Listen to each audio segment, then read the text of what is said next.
Dr. Ramona Lumpkin, who was President and Vice-Chancellor of Mount St. Vincent. She started in 2010, then she retired, and she was so good they came back to get her, and she continues to be a strong advocate for women. She received the Governor General's Person's Case Award for advocacy on behalf of women's rights. And she will be joined by another feminist writer and biography, Professor Constance Backhouse, who is a law professor at University of Ottawa and has published multiple books that have received the award. Wonderful books such as Petticoats and Prejudice, Women in Law in the 19th Centuries, Color Coded, A Legal History of Racism in Canada, The Harris versus the Establishment, Mrs. Campbell's Campaign for Legal Justice, and Carnal Crimes, Sexual Assault Law in Canada. And more recently, she wrote the biography of Claire Leroux-Dubé, who was the second women judge at the Supreme Court of Canada, as well as two first, Bertha Wilson and Claire Leroux-Dubé, who were both the #1 and #2 women judges at the Supreme Court of Canada. She's a fellow of the Royal Society of Canada and is also a member of the Order of Canada. So Nancy Ruth is the unconventional Nancy Ruth. She's a philanthropist. She's the first feminist philanthropist. She is a former senator of the Senate of Canada. She was a politician, and she really has, as she describes, co-mothered so many organizations that have worked to support the work of women in Canada for so many years. We're really grateful for many of her visionary statements and engagement with this issue. So after we're going to talk a little bit, I will talk to the author, Dr. Lumpkin, then I'll talk a little bit with Professor Backhouse. We'll talk with Nancy Ruth, and then I think we really want to have the voices of young women. And so we will have three women, an alumni from Massey College, Niyosha Keyzad, who's a PhD candidate at the Department of English and the Center for Diaspora and Transnational Studies. Her research focuses really on representations of Iran in post-revolution women's life writing in the diaspora. Stephanie Redekop is a PhD candidate also in the Department of English at U of T, and her dissertation charts the literary history of American public discourse in the 1960s. And finally, Apala Das is also a PhD candidate at U of T in the Department of English, and her research is in the field of global modernism, critical theory, and post-colonial transnational studies. So welcome you all, and I am delighted to have you here. First, Dr. Lumpkin, let me just talk about how does one decide to undertake to write the story, the wonderful story of Nancy Ruth, the unconventional Nancy Ruth? Yes, thank you, Natalie. It really only took me a couple of days to decide. It was a fairly impulsive decision. Nancy Ruth and we had a friendship. We had, since I had gone to the Mount, become friends. She was a senator at the time, and our retirement dates coincided in 2017. And one night I got an email from Nancy Ruth saying, "You want to write my biography?" And I said, wow, I wasn't sure what I was going to do after retirement. And I hadn't done research and writing in a long time. I've been an administrator for a long time. So I was intrigued, and I thought more and more about what I knew about her. I knew, for example, that there were a number of people who were interested in telling her story, and that it was a real mark of confidence, I think, in her trust in me, that she decided that she would like me to be the one. As I say, after a couple of days I thought, well, I can figure out how to do this. I have a PhD in English from long ago, so maybe I can write a biography, and never looked back. It's been a terrific journey. So it's a journey, because it's a journey of discovering things that you did not know. Were there things you did not know about Nancy Ruth that you discovered throughout this journey? Tons of things I didn't know, and not hard to find out, in that I was really fortunate. It was a biographer's dream One, that she was still alive, and that makes it much more fun because I could interview her, but also because she had held on to so much. And I've laughed that I think maybe from the age of 6 or 7, she thought maybe someday she'd have done enough to make her story worth telling, because she hung on to everything. And it's all in the basement of her Rosedale home. File cabinets from one end of the basement to the other. So I had access to, she threw it open to me. I had access to her diaries from the age of 12 to correspondence. She kept a copy of every letter she ever wrote, as well as all the letters that she received from others. From her political campaigns, there were the posters and the buttons, like Nancy Jackman as she was at the time. Lots and lots of essays. She was a speaker across Canada, and particularly during the period, for example, of the Legal Education and Action Fund, Women's LEAF.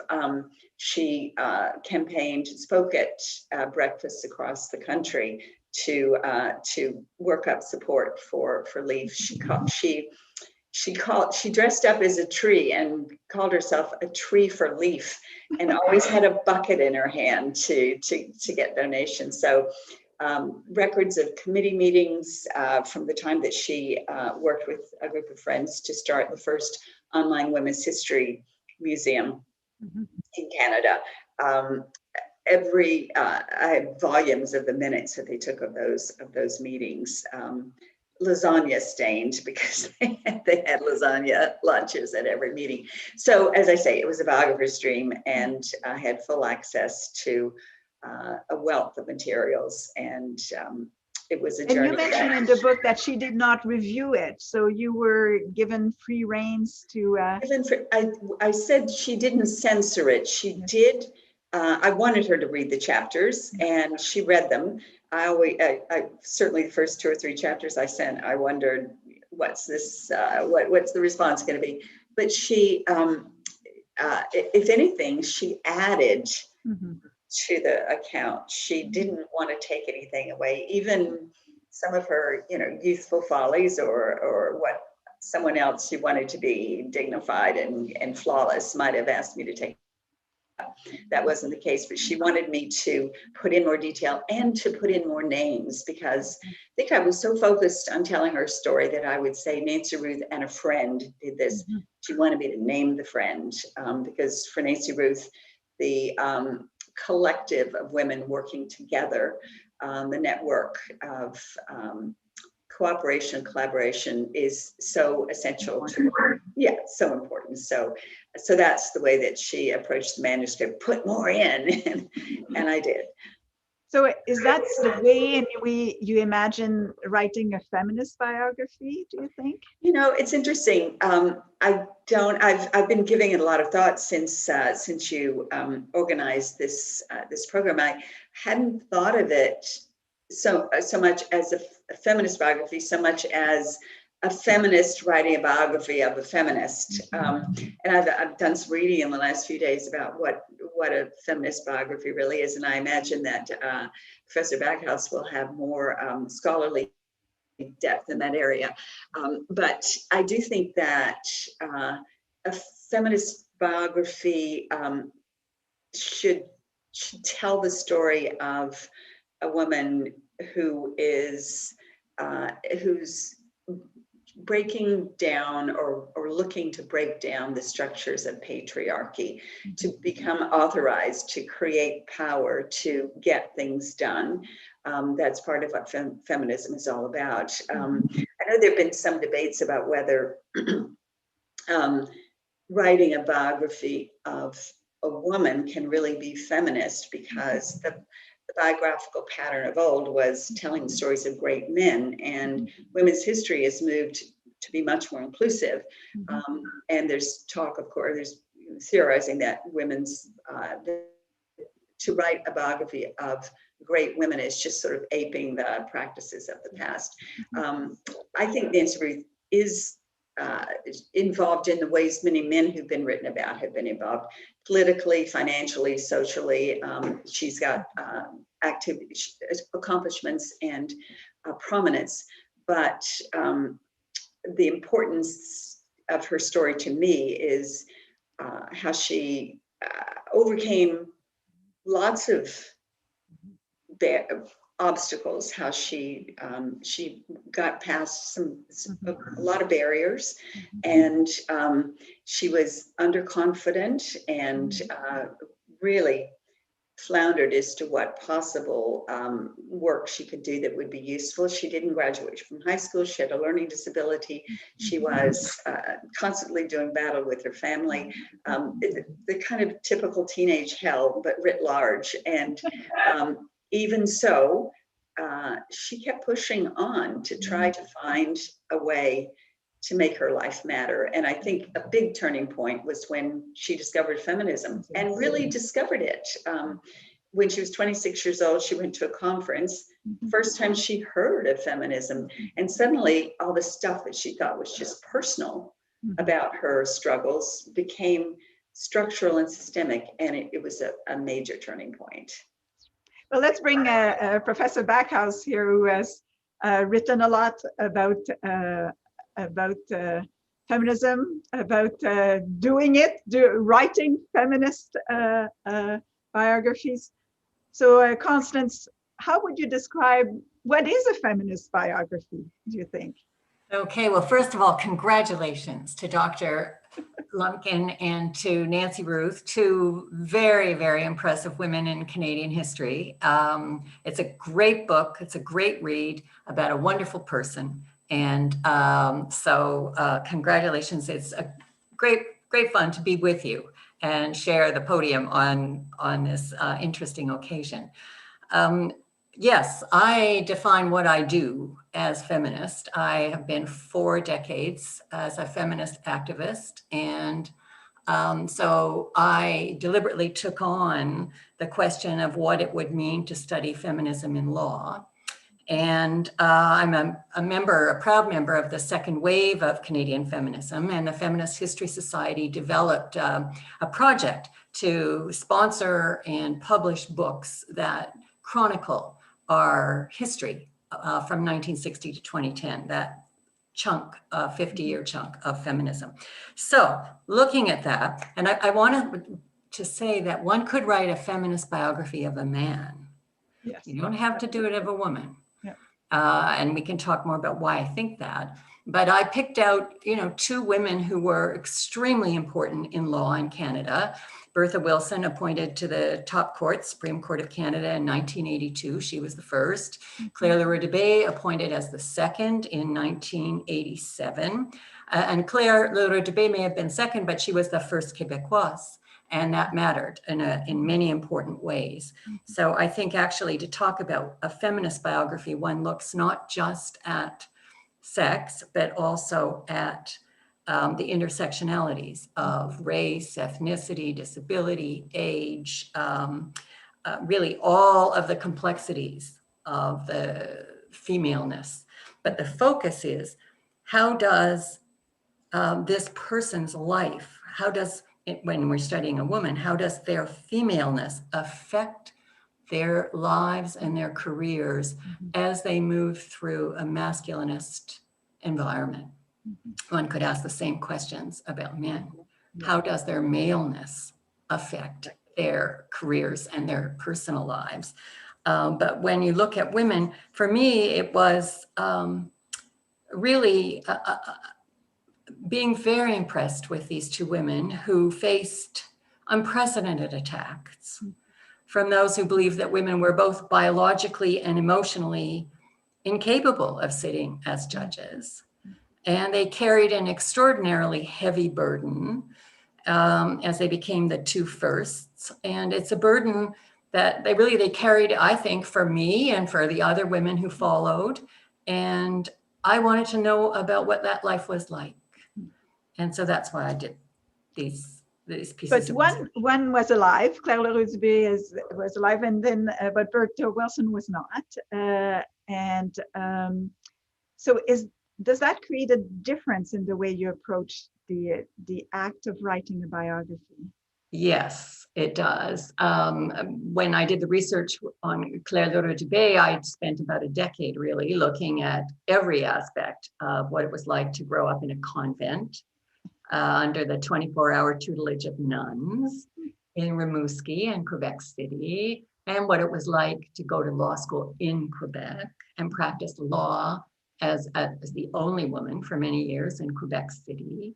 And the whole particular culture of Quebec is extremely different than other provinces. And so I was able to write a full doorstopper of a biography about Claire Leroux-Dubé.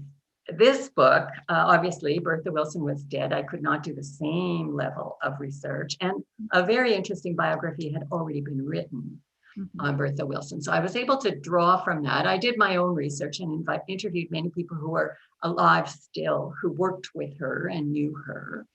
And so I was able to put together sort of a shorter comparison of the two. Yes, it's different. And it's different because it's easier to write about dead people. Yes, that's what I thought. And so if the big issue is always how much personal, like the feminist motto is the personal is political. But when you write the biography, do you have to take that into account? Or is that something that you pay attention when is it a worry when you're writing about feminists or about women? Yes, it's a huge worry because we are always stereotyped still when they write about us in the media or whatever. They describe what we look like, what we're wearing, whether we have husbands, whether we have children, our age becomes really important. All these very quintessentially descriptors that focus on our femaleness.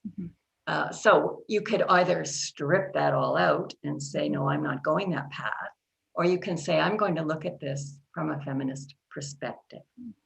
And so feminists would question, how do these women self-present as women in a male world? Who do they choose as spouses? And to what extent does that shape their life and their career? How do people outside them react to their femaleness, to the way they dress and their appearance and their family life and their personalities? And so, on some level I thought, oh, gee, people are just going to say she went down the same road as all these voyeuristic, sexist commentators do. And I tried to protect myself in the introduction by saying, look, these things matter. They matter to a person's life and career and accomplishments and the obstacles they face. They matter to men too. And so I want to challenge anybody who writes a biography of a famous male lawyer or judge. How did their maleness, how did their family life affect them? Who was their spouse and what contribution did she make?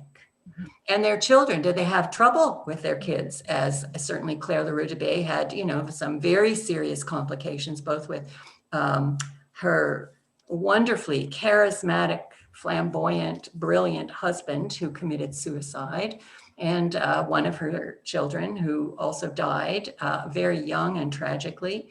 She had real complications at home. And did none of the male lawyers and judges have complications at home? Like they're sort of written out, right? Their life is all taken up with the public, with their careers and their accomplishments that we can see outside of the domestic realm. That's unfair and it's wrong. And so on some level, yes, I went down that path with the two first women in the court, but I sure hope that nobody writes a subsequent biography and doesn't take account of those important variables. And it's interesting that in the book, in the Nancy Ruth, we see her in a picture with Claire Leroux-Dubé. There's a big, nice picture of the two of them. So we'll see there's a connection then between these women that were pushing down the feminists. But Claire Leroux-Dubé had an ambivalent relationship with feminism. Well, oh yes, she did. But let me also say that there was another connection, which was LEAF, which Nancy Ruth has nurtured from the inception and on and which the biography of Dr. Lumpkin talks about. Those leaf arguments and their briefs and the lawyers who appeared in front of Bertha Wilson and Claire Leroux-Dubé made it all the difference to the successes that we had in law. So there's another overlap. But yes, neither Bertha Wilson nor Claire Leroux-Dubé admitted, neither of them self-identified as feminists, which is a very sad thing to me. It's a very sad thing to many of my feminist law students who read it and say, how could they? They would never have been appointed but for the pressures of the feminist movement. That was where their most significant legacies lie. And yet they don't want any part of our movement. And that's sad. I think there are many reasons why. I don't think anybody would have been appointed in those years if they had been a publicly identified feminist. So let's bring in Nancy Ruth here. So do you think that the fact that you were a feminist contributed to your nomination, or was you were a feminist and you were pretty clear about it? I think, just a minute, I gotta get my magnifying glass out. All right. I think the fact I was a lesbian was more important. It was the year of same-sex marriage when I was appointed. And Tim Murphy, who was Paul Martin's chief of staff, and I had run against each other in 1993, and there had been essentially a public outing of me. I knew Murphy's campaign was going to out me as queer, and so I asked June Callwood to assist and publicly out me. She refused. She didn't want to be involved in it, so I outed myself, and of course signs came down and the Globe and Mail wrote a masthead about it. So I think it was more that I was queer. What I don't think the Prime Minister or Tim Murphy understood was that I was in fact opposed to gay marriage. Mm-hmm. And it was very difficult for me to actually, in the end, vote for it. And I sat across the aisle from Serge Joyal, who was a senior senator at the time. And I don't know, it was somehow the way he smiled at me. I just decided I would vote for it in the end. Mm-hmm. It seemed wrong. I didn't want to support it because there had been so many problems for women in marriage. Mm-hmm. Why would you attribute this law? Mm-hmm. And the other reason I was opposed to it was because it was a sameness test. Mm-hmm. They wanted the same rights as heterosexuals. And we had built LEAF and LEAF's wins on difference. Mm-hmm. So I was quite upset by it, but in the end I did vote for it. But I think that's why I was appointed. I don't think it was because I was a feminist.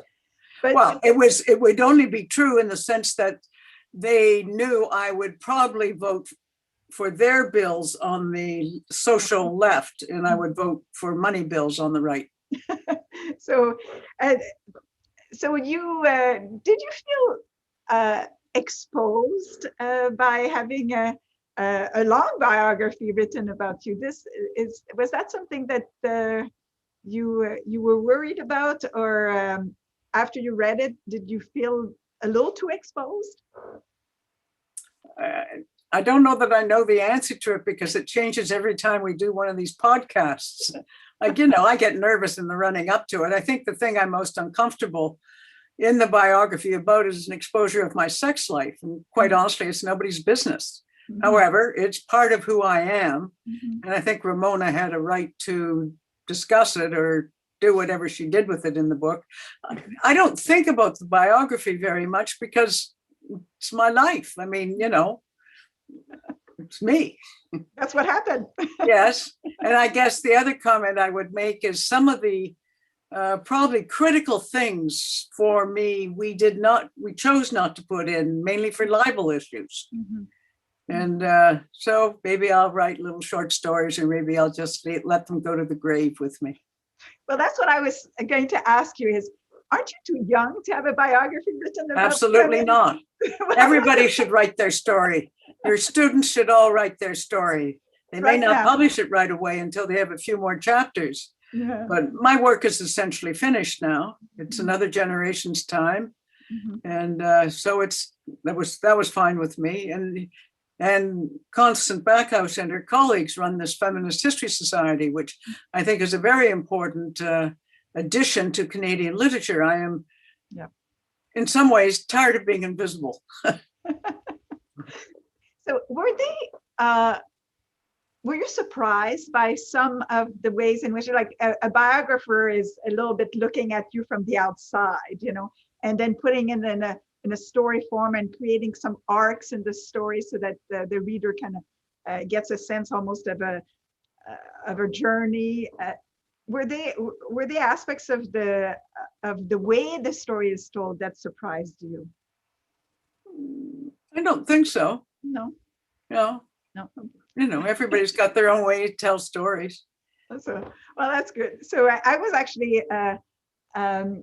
struck as well by you have great pictures in it too. So it's really it's a fun biography because you have a sense a little bit of the passage of time, and so it makes the books come alive, and I'm glad that you kept all your political paraphernalia. Then we can really see what it's like to be in politics. So you just said that you might write an afterwards. I know. No. There are some things that are best to go to the grave. Okay, so. And you know what? Nobody cares but me and a few others. The next generation doesn't care, and it doesn't add anything to feminist history, and that's more important. So the book is about your work as a feminist. I mean, that's what we come out of it. That's why we want to read it, is to know about how to be the journey of feminism in Canada, and its beginning, the way in which it spread and was supported and mothered by people like you. So let me bring the young feminists, or the young women here, about and the first question that I had let's start with you, Niyosha. What type of stories about women do you want to read? And what was your reaction to this book? Thank you, Natalie, for the question. So I think the quote that came out for me in the text is the Nellie McClung quotation: "Never explain, never retract, never apologize. Just get the thing done and let them howl." I actually have a printed copy of this quote from the Massey print shop in my office. So I spend a lot of time staring at it. And I often think that not every woman, of course, has the privilege to get the thing done. Mm-hmm. So reading your story, though, this was obviously this is sort of an apt statement that speaks to your work as an effective women's rights advocate. So I was wondering, how can we practice this today, women from all sort of backgrounds and knowledge backgrounds, especially as we all become public figures through our online presence? Because I think it adds another layer of sort of criticism that we didn't have before. What about you, Stephanie? Anything that surprised you in the book?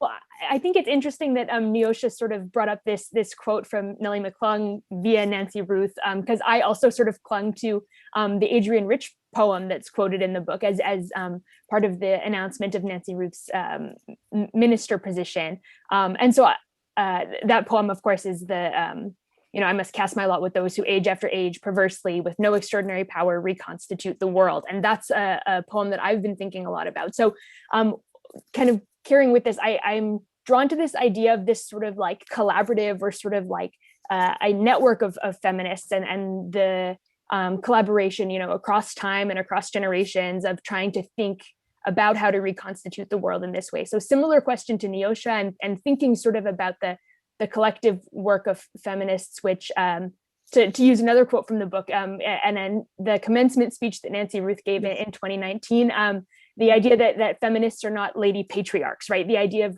reimagining what leadership or power might look like outside of sort of the hierarchical structures that oppress and exclude. So that creative, collaborative work of reimagining the world and always kind of expanding to be more inclusive, more intersectional, is something that I've been thinking about since reading. What about you, Apala? What was your reaction to the book? I think my comment would have more to do with the biographer, because I really was very attentive to how the stories were told, and how objective they were, or whether the reader was being told certain things and so on. So I felt like, for instance, I was thinking about the question that you shared with us about what about if we wrote a biography of a woman writer or a feminist, what would be that aspect of this book that I would either borrow or get inspired by. I think that is that's what I was thinking when I read, and I think I was actually thinking about that. I don't think I have reached an answer to this. Is it possible when you're writing? And so I would probably phrase it in the form of a question rather than have an answer to that, which is it really possible to have a feminist biography where you're being absolutely objective? Or is it always, if it's a biography of a feminist, is it always absolutely necessary or inevitable that you're going to be driving the story, as it were? You're going to be, trying to convince your reader of the achievements and the accomplishments of the figure that you're writing about.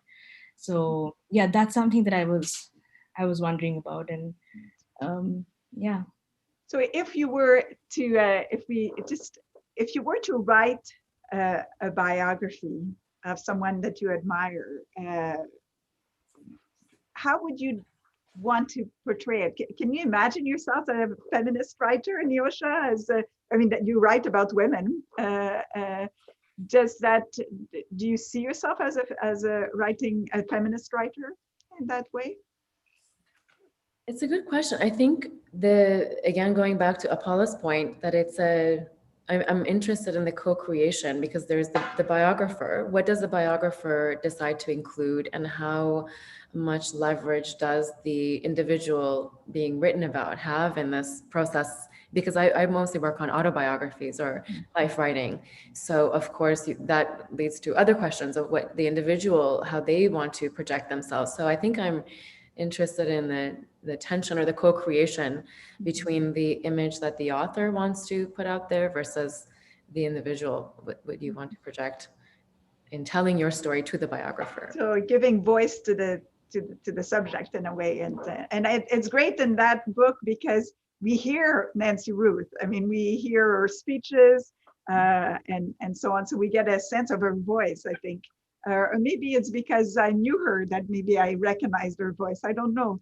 Did you sense, Stephanie, that were you surprised when you met? Was that the first time you met Nancy Ruth on this call here? Yes, first time sort of seeing in a different way than just on the page. Yes, I guess that idea of the personal nature of the biography, I think I could definitely sense sort of personality coming through in the book, as well as the friendship that Ramona Lumpkin was speaking about. It was to me sort of clear in the act of writing that this did sort of read as an act of friendship, and maybe my perspective was sort of structured by the biography that we had discussed previously in the Massey Read series, the Hannah Arendt book, which was described as this sort of biography as an act of friendship, there sort of across time between people who had never met. But I think that goes to what Niyosha was saying as well about sort of the collaborative process of writing and sort of the self of the biographer kind of interacting with and responding to aspects of the self of the subject is very interesting. And so to circle all the way back to your question about how we might imagine writing biographies, that is something that I've been thinking about in my own writing about women essayists. I tend to be drawn to write about writers comparatively or in groups rather than individually. And I think that there's a lot of interesting possibilities that emerge by sort of considering a life in network with other lives explicitly. And so I've been thinking about what it would be like to read sort of like a collective biography about groups of women, for example. I know that these exist and I need to read more of them, but that's something that I'm very drawn to. So was there any lesson in this book for you as something that you say, if she can do it, I can do it too, or some aspect of some life lessons that comes from reading Nancy Ruth's story? I think Dr. Lumpkin mentioned this in the beginning about like how I guess a central the aspect of the story of Nancy Ruth that appealed to me. I mean, even without I mean, I was constantly trying to think about okay, let's just like talk about it right here. I was constantly thinking about the bounds of feminism and the bounds of feminist figure. And so I was constantly thinking about how, in which ways a story like this could be related to or expanded beyond, so to kind of to more intersectional um, in a more intersectional method, like to more intersectional subjects or topics. And so I was trying to pick and choose. I was trying to see the story as kind of extracting it from its locality, from its local contexts. And what I found by doing that was what was already mentioned about Nancy Ruth's indomitable spirit, I guess. I mean, to put it in a very sort of romantic fashion, the very sort of personal, the very personal struggle to overcome obstructions. I think that's something that I kept. That's what I extracted out of it.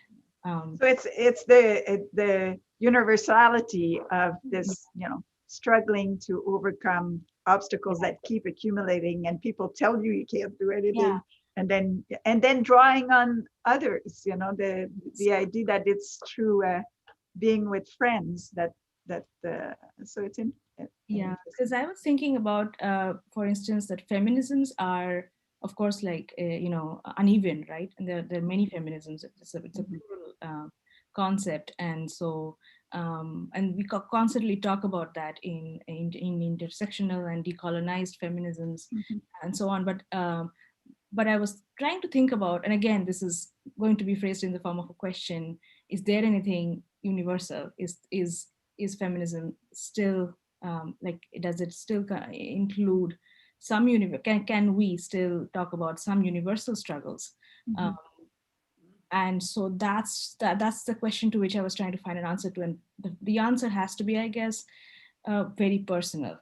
And so I don't know if that resonates with, like, personal as in the personal is the universal in feminism, I feel.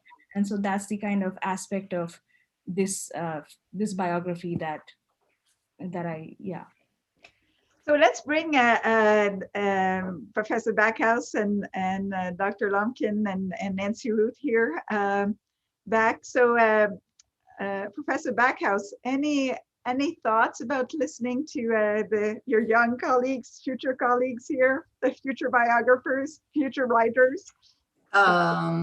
It's very interesting to hear you all. I hope to be able to read all kinds of books that you have written in the coming years. So I'll look forward to seeing what emerges. I think my my biggest comment would be about the concept of objectivity. I don't disagree that feminism is often riddled with inconsistencies, aspects that are discriminatory in itself. I think of feminism as, maybe it comes close to your concept of universal, as something we are aspiring to. And we need to be always critical of what feminism is doing and understanding, so that we try to reach this universal concept. But I take great objection to the concept of objectivity. This so-called neutrality, which they always say about feminists. Well, they can't be judges because they wouldn't be neutral. And I'm thinking, who the hell is neutral? Look around you. This is masquerading as neutral. We at least admit that we want to focus on sex, on discrimination that relates to women and racialized and ethnic minorities. But the rest of them call themselves objective. So there is no objectivity. I think it's a ruse, and it is a concept that is used to attack feminists who go in and attempt to dismantle unfairness and discrimination. So Dr. Lumpkin, we did use a little bit this idea of writing a biography is like friendship across time, or friendship. Mm-hmm. Did you feel this? Did you feel like there was a sense in which that we want that as a writer, you want people to actually understand well Nancy Ruth and respect what she's done? And did you have a sense that you wanted to be a friend to help us? It's a better way of understanding people from a friendship perspective. No? Yeah, I love that concept. And as I said before, I'm lucky that that she's alive. And there are wonderful biographies about women who are no longer living. And it was a different experience to write about someone who's living. I just want to say quickly, though, how much I enjoyed the comments from you Junior Fellows. It's so nourishing to an old feminist to hear your passion, your thoughtfulness, your critical minds as you continue on the work that we started so long ago. And I did want to mention, I think this is related to your question, Natalie. I was intrigued by Niyosha's concept of co-creation, and that is part. I think friendship is related to that. Originally I urged Nancy Ruth to write her own autobiography or memoir, and I thought it would have been quite wonderful. She has a powerful voice, and I would have helped her behind the scenes, been a collaborator, but she really didn't want to do that. So I very much wanted, as has been commented, to bring her voice into the biography, that to use her voice, her words as much as possible. Partly because I'm struck by, for younger women still, how many are not confident that their voice matters, don't have that courage of their own voice. That's why, as I mentioned, it's such a pleasure to hear the three of you. So co-creation, yes, and in fact, I was also reminded during the interviews, I've never mentioned this to Nancy Ruth, but during the interviews I did of her, how often she was angry with me. It was a very much a love-hate thing at that point. I would be interviewing and she would say, yeah, and she has a bit of a personality, as you may have noticed, and something of a temper, but she would seem angry, edgy. And I think I think it had to do with my pulling her voice out and pulling out the stories, and her telling them to me, and still not being completely sure how much she wanted to, as you mentioned earlier, Natalie, expose herself or reveal. So it was a co-creation in that I gave her, and not that I need to give her voice, she has a strong voice, but I honored that voice, I believe, and put it into the book, but in a way that I don't believe was puffery or glossing over the struggles. In fact, if anything, I wanted those difficulties and insecurities and struggles she had to be foregrounded, because I think many young women need to see that, yes, you can mess up a lot all through phases of your life, but you can still get some really wonderful things done. Yeah, and really good work done. So that's the key message. We'll come back. I'm going to ask you each to kind of leave our audience with a couple of key messages, but we have a questions, I think, from about, let me just see what so the question in the chat is from Rosemary McCartney, says, I would be very interested in the panel's view on the biography of Ruth Ginsburg. from the perspective of this discussion of a feminist biography and all of the questions that this raises. I don't know if, if people want to comment on this. I guess you have to know about Ruth Ginsburg and the biography. Constance, any thoughts on Ruth? Well, there are several biographies of Ruth Bader Ginsburg, many actually, and probably more coming. I think they tend to be extremely congratulatory.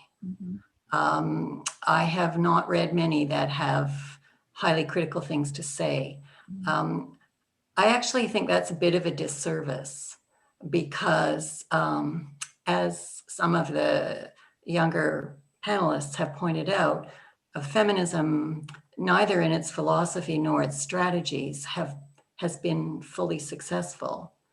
And there is much one could critique about Ruth Bader Ginsburg's career, which is not to say that she is not an icon and fully deserves the status and the adulation that she has received. But I don't think any of those biographies have really explored much about where we might say that future generations will say she could have done better. Well, isn't that a little bit first it's early, so it takes a time for people to actually have the ability to voice criticism. But is that a problem? Is that do we really need icons? Do we want to create women icons because we have so few? Is that an issue? You know, when I first began doing research on 19th century women in Canadian law, I pulled down from pedestals many of our early feminist heroines because of their status, their stature, their positions on race and class. And I had lots of people come to me and say, gee, wasn't that awful that you did that? How did you feel about that? And I guess my thinking was, I just think it makes them more interesting. I think it makes the history more complex and we can learn more from it. And so, no, I did not feel badly about it, but I can tell you some people did when they read that material. So anybody wants to talk about Ruth Ginsburg a little bit? Ramona or Niyosha? I mean, Ramona? I think the point that Constance made is interesting in that she meant so much to her time, and it was such a profound loss, the timing of her death, that I think she will be sanctified for quite a while. But over time, I absolutely agree that we want the full story. I'm just reading about a recent biography of Eleanor Roosevelt, which is talking about her racism and her anti-Semitism, but obviously pointing towards a learning that she will have later where she will change. And it's a little creepy, but at the same time, I realize, of course, we need to understand that in this case, she did change, that people, women in this case, grow and change and learn from life. So we're coming to the end of our hour. So why don't I let's start with the younger crowd. You know, what's some of the message you would like the audience to get out of this discussion? Stephanie. Yeah, so I guess one of the things of the book that stuck with me the most was the focus on mothering and the relationship between Nancy Ruth and her mother, and the way that sort of over time there was a movement from maybe being a little bit resentful towards the way that her mother was not a feminist in the way that she was, to sort of discovering the ways in which her mother had protected her and cleared space for her as a child, and the development of that relationship. And so I think that that's like sort of a beautiful intergenerational picture too for the way that feminism can work, and thinking about sort of the inheritance we have from feminists who have gone before, even as we sort of work to continue to expand that conversation. So that's something that I'm, I guess, thinking about, is that aspect of mothering. Oh, that's such a nice way of linking this intergenerational conversation too. So Niyosha, any final comments on the book? Yes, I think what I was thinking mostly about, and as we close off this all women's panel at Massey, is I think women's work in the establishment and Nancy Ruth's work, especially, it's always anti-establishment in a way, but it's within the establishment. So I think I definitely thought about, and would like the audience to also maybe leave thinking about how to strike the delicate balance of working within an establishment while obviously trying to change things that you don't like about the establishment that you're in. Good point. Apala? Yeah, I guess my concluding remarks would go along the lines of Niyosha and Stephanie, saying what I took out of this discussion, and what I think is inevitable to a panel like this, inevitable to come out of a panel like this, is to see what are the differences, like how very differentiated is the landscape of feminism, and which is obviously intergenerational differences, but also differences in the time, in the lifetime, in the lifespan of a particular woman, thinker or figure, writer. And as Professor Backhouse mentioned about, how it's not always, the goal is not always to, think right or get at the right kind of or correct idea or stance, but to kind of trace and track and appreciate the developments of a person, like how they shift, how they change. So that's something that I think that's what I got out of. So Nancy Ruth, what about you? What do you want our audience to remember from this celebration of your biography? How absolutely wonderful the 3 junior fellows are. I think that's the best thing for me in this whole panel, is knowing that you 3 are there.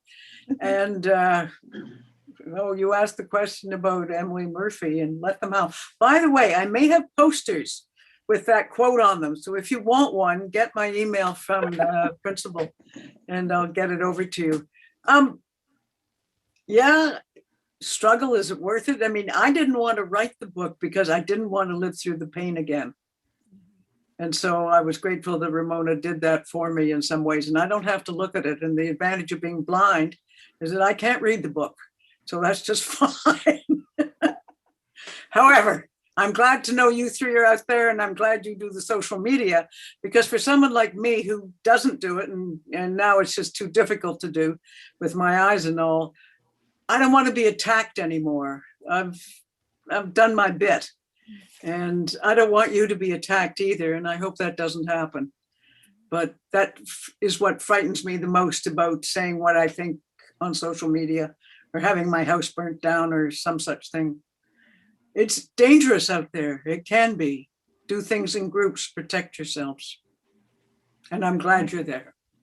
Good point. Thank you. So Constance, and then I'll finish with the author, since it's your book. Yes, Constance.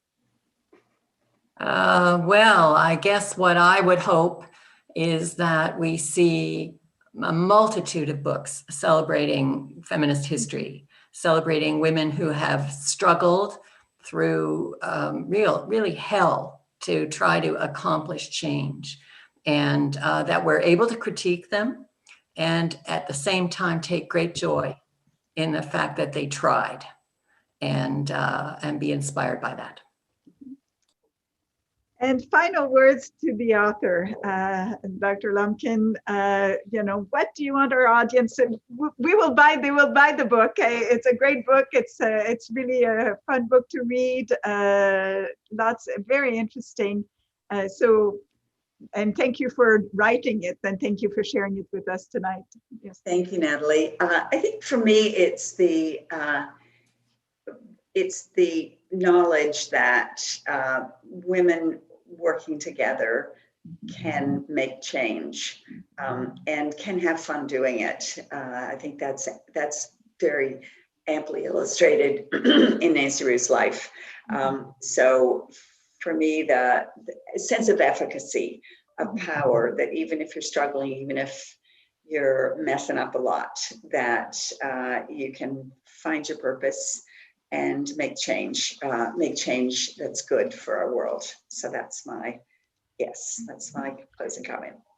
Well, I want to thank you all for participating to discussion about the Unconventional Nancy Ruth, a great story about feminists working together to get some things done in Canada and around the world. Certainly, I think a very inspirational figure and an inspirational book. Merci beaucoup. Thank you. Thank you very much.